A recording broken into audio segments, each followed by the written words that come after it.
그리스도의 이름으로 기도합니다. 아멘. 네, 너무 잘 오셨습니다.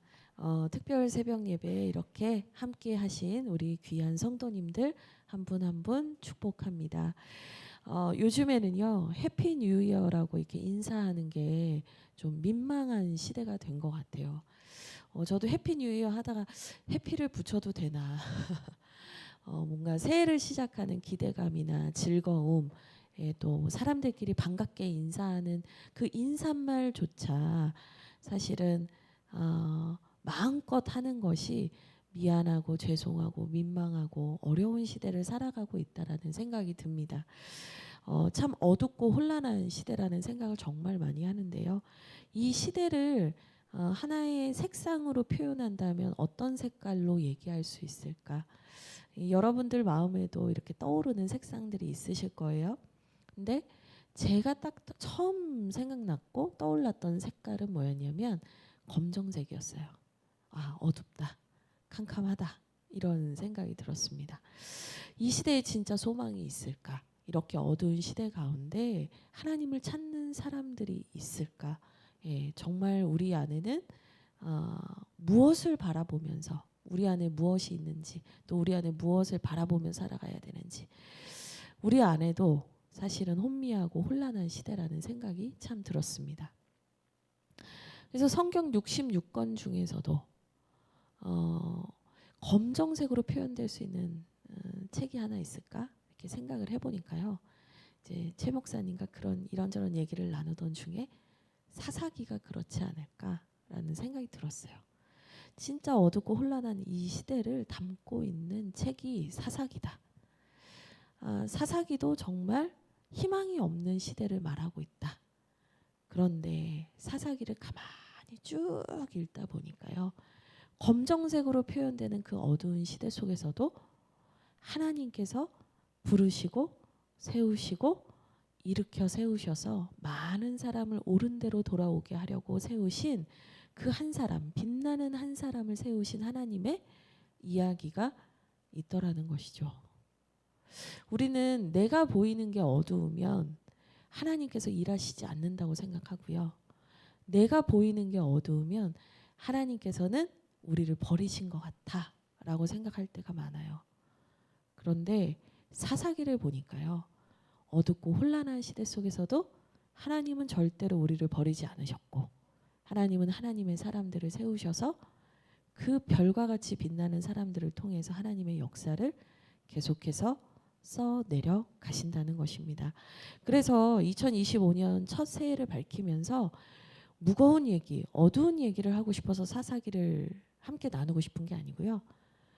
그 와중에도 하나님께서 무엇을 하시고 계시는가, 그리고 하나님께서 쓰시는 사람은 어떤 사람인가, 그것을 우리의 마음에 새기고 2025년 하나님께서 쓰시는 그 사람이 내가 되기를 바라며 우리가 이 예배 자리를 사모하며 나왔으면 좋겠습니다.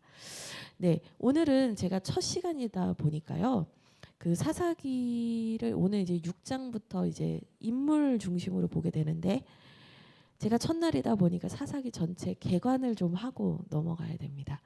이 사사기 1장을 한번 펼쳐 보시겠어요? 사사기 1장 1절입니다. 이 사사기는 어떤 말로 시작을 하는가, 이게 참 이제 중요한 거거든요. 1장 1절을 보니까 다 읽지 않겠습니다. 1장 1절에 이렇게 시작을 합니다. 여호수아가 죽은 후에. 이 사사기의 시작은요, 이 시대의 어두움이 어디에 있었냐면 하나님을 사랑하고 순종하고 하나님을 경험했던 그 세대, 그러니까 여호수아의 이름만 적었지만요, 여호수아만 말하는 게 아니에요. 여호수아로 대표되는 그 하나님의 은혜를 정말 강력하게 경험했던 그 세대가 사라진 후에, 하나님께 정말 철저하게 순종하던 그 세대가 사라진 후에, 죽기 살기로 기도하던 그 세대가 사라진 후에 이 모든 일들이 시작됐다라고 말을 하고 있다는 거예요. 사실 한국교회도 그렇죠.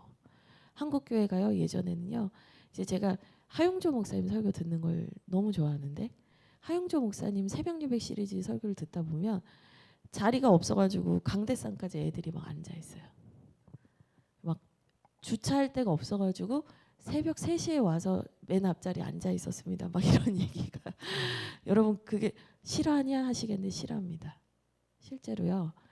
정말 기도의 자리를 사모하면서 채웠던 우리의 믿음의 선배들이 있었고 우리 어머니들이 있었고 우리 아버지들이 있었습니다.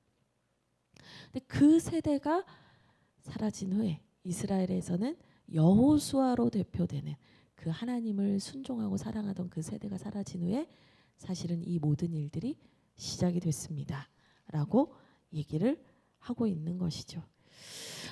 하나님께서 이 여호수아에게 맡기신 사명이 있었는데요. 그 여호수아에게 맡기셨던 사명은 뭐였냐면 하나님께서 약속하신 그 땅에 들어가서 이제는 너희가 광야 생활을 정리하고 그 땅에 정착하면서 그 땅에서 너희가 하나님의 뜻대로 살아가는 것이 중요하다.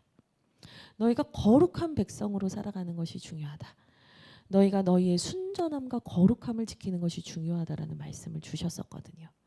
그래서 여호수아와 그 세대가 처음 했던 게 뭐였냐면 가나안 땅에 들어가자마자 이 가나안 족속들 그 땅에 원래부터 살고 있었는데 우상 숭배에 물들어 있었던 그 사람들을 쫓아내는 것. 예, 그것이 하나님께서 주신 첫 번째 이제 미션이고 사역이었습니다. 그러니 전쟁을 앞둔 사람들이니 얼마나 치열하게 살았겠어요. 전쟁을 경험했던 사람들이니 얼마나 뜨겁게 기도했겠어요. 이걸 다시 우리나라 한국교회 상황으로 가져와서 생각해 보면 일제강점기 있었죠. 6.25 있었죠. 한국전쟁 있었죠. 나라적으로 국가적으로 너무 어려운 일들이 있다 보니 하나님이 허락하신 그 약속 누리기 위해서 얼마나 치열하게 기도를 했겠냐고요. 근데 그들이 그 기도하는 과정 속에서 또 그들이 그 전쟁을 영적 전쟁을 감당하는 과정 속에서 온전한 하나님을 향한 순종을 배웠더라면 사실은 그 순종의 맥락이 순종의 그 아름다운 유산이 전통이 계속해서 흘러왔을 텐데 이 문제는 뭐냐면요. 그 치열하게 전쟁하고 기도하는 중에 이 가운데 이 치열한 거룩한 전쟁 가운데 사실은 작은 불순종이 작은 불순물이 섞여 들어가기 시작했다라는 거예요. 여러분 이 팀 켈러 목사님의 책을 제가 이제 사사기 관련한 책을 보니까요. 이러한 영적 상황을 뭐라고 표현을 하셨냐면 아주 기가 막힌 표현을 쓰셨는데 사사기는 절반의 순종이 빚어낸 비참한 결과다. 이렇게 표현을 하고 있더라고요. 그러니까 전쟁하고 뜨겁게 기도하고 열정적으로 막 하나님을 쫓아가는 시대 속에서는 막 하나님께서 은혜도 주시고 승리도 주시고 우리가 경험할 수 없는 놀라운 하나님의 사랑들을 막 부어주셨는데 그것들이 지속되는 가운데 조금씩 불순물이 섞여 들어오기 시작하면서 점점 순종이 온전한 순종이 아니라 그것이 퇴색되고 그것이 변질되기 시작하면서부터 이스라엘에게는 심각한 문제가 생겨나기 시작했다라는 얘기를 하고 있습니다. 그게 성경에 나와 있는데요. 우리 2장 2절과 3절 한번 읽어보면 좋겠습니다. 2장 2절과 3절 말씀 같이 읽겠습니다. 시작.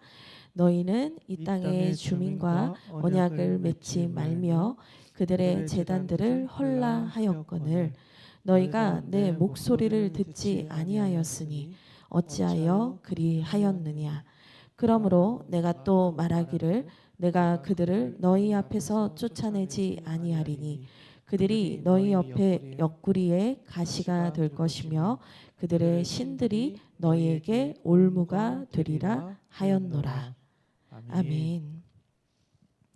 2절 말씀에 이제 핵심을 말하세요. 너희가 내 목소리를 듣지 않았다. 근데요, 사실은요, 이스라엘이 아예 안 들은 게 아니에요. 그냥 표면적으로 볼 때는 하나님의 말씀에 순종하는 것처럼 보이는 것이 훨씬 많았어요. 이 정도 불순물이야. 이 정도야. 이렇게 생각을 한 거죠. 아, 이건 어쩔 수 없잖아. 이건 상황상, 현실상 어쩔 수 없잖아. 이 불순물들이 들어가기 시작했어요. 근데 하나님께서는 이 팀켈러 목사님은 이건 절반의 순종이었다라고 얘기를 하지만요. 하나님은 2장 2절에 보니까 너희가 내 목소리를 듣지 않았다라고 얘기를 하신다는 거예요. 하나님의 평가가 뭐였냐면 절반의 순종은 순종이 아니었다는 거예요. 여러분, 이 절반의 순종이 갖는 힘이 있어요. 표면적으로 볼 때, 그냥 겉으로 볼 때는 전혀 문제가 없어 보여요. 당장 이게 어떤 큰 문제처럼 보이지 않아요. 절대로. 근데 이 절반의 순종이 거듭된다고 생각해 보세요. 2분의 1에다가 2분의 1을 곱하면 4분의 1이 되고, 제가 새벽부터 수학 얘기를 해서 하나가 있는데 반이 되고 그 절반에 또 절반이 되고 절반의 절반이 되고 절반의 절반이 되고, 여러분 이게 반복되면 어떻게 되겠어요? 거의 없어지는 거예요. 맞아요. 그 결과가 뒤에 나와 있어요. 11절에서 2장 6절에서 10절까지인데요. 저희는 7절과 10절만 읽을게요. 같이 읽겠습니다. 시작. 백성이 여호수아가 사는 날 동안과 여호수아 뒤에 생존한 장로들 곧 여호와께서 이스라엘을 위하여 행하신 모든 큰 일을 본 자들이 사는 날 동안에 여호와를 섬겼더라. 그리고 이제 8절에 여호수아가 죽었습니다. 10절 그 절반의 순종만 거듭된 결과 10절에 나옵니다. 같이 읽겠습니다. 시작. 그 세대 사람도 다 그 조상들에게로 돌아갔고 그 후에 일어난 다른 세대는 여호와를 알지 못하며 여호와께서 이스라엘을 위하여 행하신 일도 알지 못하였더라. 아멘. 결론이 이거라는 거예요. 2 곱하기 2분의 1에다 2분의 1을 곱하고 2분의 1을 곱했더니 결국에는 그냥 거의 없는 거나 진배 없는 상태가 됐다는 거예요. 우리는 작은 불순물, 또 성경에서 누룩이라고 표현하기도 하는데요. 이 죄에 대해서 우리가 관대하게 대하는 그 작은 불순종, 별거 아닌 것 같은 그 불순종이 거듭되고 반복되다 보면 결국에는요, 그게 하나님께 지금 당장은 별 큰 문제를 일으키지 않는다 해도 이 공동체와 사회적으로 엄청난 영적인 영향을 미치게 된다라는 얘기를 성경은 하고 있는 거예요. 그러면서 하나님께서 그 상태에 대해서 더 추가적으로 무슨 말씀을 하시냐면요. 11절과 13절 그 아래 나오는데 제가 읽겠습니다. 여러분은 눈으로 따라오시면 되겠습니다.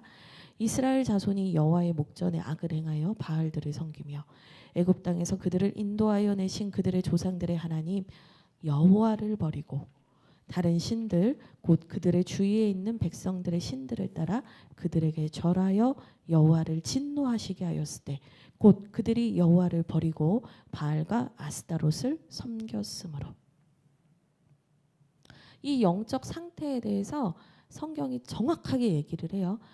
절반의 순종이 거듭됐더니 결국엔 이게 모든 사람들에게 영향을 미치게 됐고, 이 모든 사람이 하나님을 알지 못하는 시대에 대해서 성경은 뭐라고 말하냐, 하나님 뭐라고 말씀하시냐, 12절 13절에 그들이 여호와를 버린 것이다. 그들이 여호와를 버렸다 라고 얘기를 한다는 거예요. 제가 지금 이 얘기를 강조하는 이유가 있어요. 왜냐하면 오늘 우리가 함께 살펴보게 되는 기드온에 대한 말씀에서 이게 너무너무 중요한 부분이기 때문이에요. 여러분 이거를 아주 잘 기억하고 계셔야 돼요.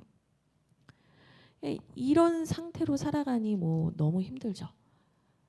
하나님이 뭔가 이들을 치셨다라기보다는 이들이 하나님을 떠난 거예요. 누가복음에 나온 둘째 아들처럼 자기가 아버지를 떠나서 고생을 하는 거예요. 그때마다 울부짖어요. 그럼 하나님께서 어떻게 해요? 사사들을 세우셔서 다시 이스라엘 백성에게 회복을 주시고 하나님이 원하시는 순종을 가르쳐 주신다고요. 근데 이들이 배우는 듯하지만 사사가 죽으면 다시 원점으로 돌아가요. 근데 저는요, 이들의 눈물에 대해서 한번 생각을 하게 됐거든요. 이들의 눈물이 진짜 회개하는 눈물이었을까? 이들의 눈물이 정말 하나님 앞에서 가슴을 치며 자신의 죄에 아파하는 눈물이었을까? 제 성경을 보다 보니까 아니에요.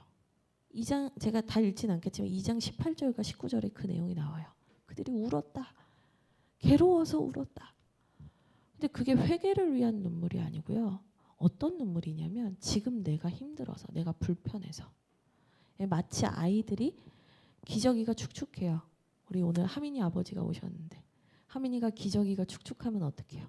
울어요. 근데 그 하민이의 울음은 뭐냐면 기저귀를 갈아달라는 울음이에요.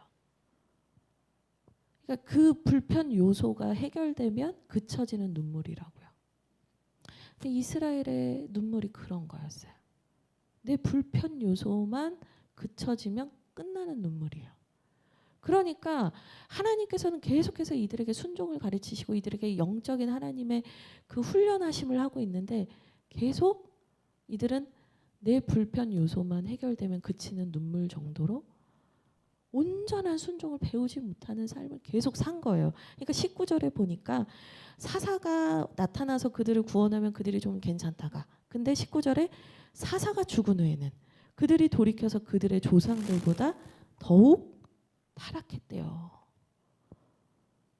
여러분 지금 이게 2분의 1 곱하기 2분의 1 곱하기 2분의 1 곱하기 상황으로 가고 있는 거예요. 계속.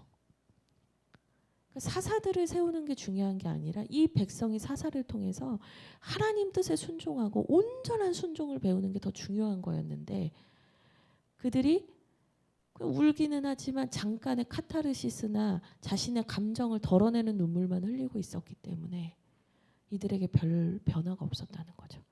그래서 사사기는요 같은 패턴의 반복이에요. 울어요, 범죄해요, 울어요, 하나님 사사를 보내세요, 회복하세요. 계속 같은 패턴입니다. 근데 그 하나님께서 사사들을 세우시는 동안은 그래도 그나마 괜찮았다. 근데 이제 6장 오늘 우리의 본문 말씀인데요. 이 기드온의 말씀을 보잖아요. 그러면 여기에서도 이 온전한 순종으로 나아가지 못하는 그러나 기드온에게는 뭔가 다른 것이 있었기 때문에 하나님께서 부르셨다라는 걸 알게 돼요. 그러니까 사실 기드온도 여전히 두려움이 많았고요. 여러분들이 잘 아시는 것처럼 포도주 틀에 숨어서 밀타작을 하면서 그 자신의 대적들을 피해서 숨어서 두려워하면서 살 정도로 그도 소심하고 두려움이 많은 사람이었지만 이 사람도 온전한 순종으로 나아가기에는 연약하고 부족한 사람이었지만 그런데 기드온에게는 하나님께서 보시는 다른 한 가지가 있었던 거예요. 그래서 하나님께서 그를 고쳐 쓰기로 결정하신 겁니다. 우리의 상태랑 많이 비슷하죠. 우리도 연약하고 두려움도 많고 온전한 순종을 잘 몰라요. 근데 하나님께서는 이 자리에 불러 모으신 여러분 안에 그 하나님께서 보시는 가능성이 있기 때문에 하나님께서 여러분을 고쳐서 이 나라와 한국교회와 하나님의 나라를 세우고자 하신다는 것입니다. 우리 6장 좀 보도록 하겠습니다. 이 기드온이요 등장하는 아주 유명한 본문인데 우리 6장 11절에서 14절까지 먼저 읽겠습니다. 같이 읽겠습니다. 시작. 여호와의 사자가 아비에셀 사람 요아스에게 속한 오브라에 이르러 상수리 나무 아래에 앉으니라. 마침 요아스의 아들 기드온이 미디안 사람에게 알리지 아니하려 하여 밀을 포도주 틀에서 타작하더니 여호와의 사자가 기드온에게 나타나 이르되 큰 용사여 여호와께서 너와 함께 계시도다 하매 기드온이 그에게 대답하되 오 나의 주여 여호와께서 우리와 함께 계시면 어찌하여 이 모든 일이 우리에게 일어났나이까. 또 우리 조상들이 일찍이 우리에게 이르기를 여호와께서 우리를 애굽에서 올라오게 하신 것이 아니냐 한 그 모든 이적이 어디 있나이까. 이제 여호와께서 우리를 버리사 미디안의 손에 우리를 넘겨 주셨나이다 하니 여호와께서 그를 향하여 이르시되 너는 가서 이 너의 힘으로 이스라엘을 미디안의 손에서 구원하라. 내가 너를 보낸 것이 아니냐 하시니라. 아멘. 기드온이 등장을 합니다. 숨어서 포도주 틀에서 타작을 하고 있었다라고 얘기를 합니다. 그 사람이 왜 이랬냐? 그의 대적인 미디안이 그냥 뭐 먹을 거만 있다라고 하면 쳐들어와가지고 다 뺏어가는 거예요. 여러분 6장 6절 보시면 궁핍했다라는 표현이 나오거든요. 씨가 마를 정도로 이 미디안이 먹을 거를 다 수탈해가는 고통을 겪고 있었던 거예요. 이 두려움과 이 어려운 상황 속에서 그렇게 숨어서 타작을 하고 있었다라는 거죠. 근데 이제 여호와의 사자가 나타나서 기드온을 향해서 뭐라고 하냐면 큰 용사여라고 얘기를 하는 거예요. 아니 지금 숨어 있는데 무슨 큰 용사입니까? 근데 하나님께서 그를 큰 용사라고 보시는 이유가 있었는데 그게 13절에 나옵니다. 왜냐? 기드온이요. 이 어두운 시대 속에서도 하나님을 뭐라고 부르고 있습니까, 여러분? 오 나의 주여. 여러분, 기드온에게 나의 하나님 경험이 있는 거예요. 이 어두운 시대 속에서도 절반의 순종밖에 못하는 자신의 연약함이 있는데도 불구하고 오 나의 주님이라고 부를 수 있는 그 하나님을 향한 신앙을 자기도 간절하게 붙들고 있었다는 거예요. 또 하나님께서 그를 큰 용사라고 부르시는 이유가 있어요. 하나님께서 여호와께서 우리와 함께 계시면 어찌하여 우리가 이런 어려움을 겪습니까? 기도원의 이 해석이 뭐냐면 하나님과 함께하면 우리에게 승리요. 하나님 함께 하시면 우리에게 평안인데 하나님 계시지 않으니 우리가 이런 어려움과 고난을 겪는 것 같습니다.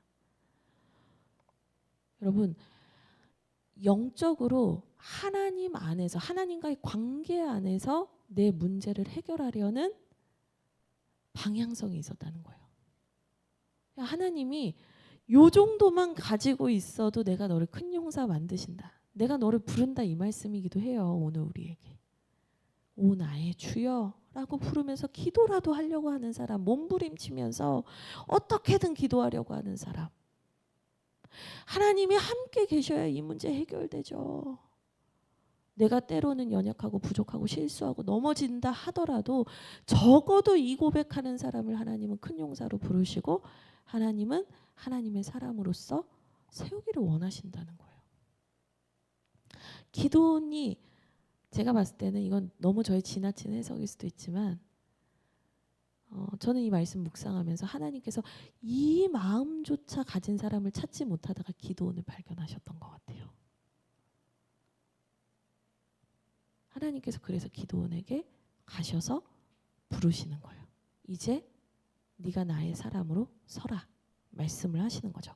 근데 여러분 기도원에게는 한 가지 고쳐져야 되는 부분이 있었어요.